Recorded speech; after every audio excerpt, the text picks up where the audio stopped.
La idea surgió de un grupo de amigos aficionados a los placeres del buen comer, que pasaron de cocinar para la pandilla a hacerlo para más de 300 comensales. Pero una buena receta sin un buen caldo que la acompañe. E para vinos, os do Ribeiro. Por que non vamos a seguir con isto para diante e lle poñemos o nome de a festa do xarrete? Bueno, por si, pero houve alguén na pandilla que dixo, pero ao xarrete faille falta o xarrote. Entonces, bueno, pois ben, estamos no Ribeiro, na zona do viño e tal, entonces, pois tamén hai o xarrote. La fiesta ha sido todo un éxito y de hecho a la organización les pilló por sorpresa el número de comensales que acudió a la cita, así que la segunda edición está garantizada y eso sí, habrá más charrete y más charrote.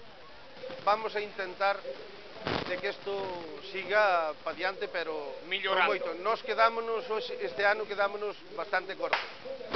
Foron 360 racións aproximadamente, dunha cousa e doutra.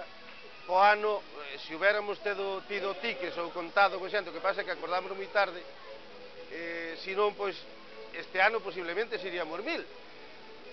Po ano, pois non podo diciros que seremos, pero creo sinceramente que co éxito que tuvemos, que isto supere os 1000, os 1500, o que sea.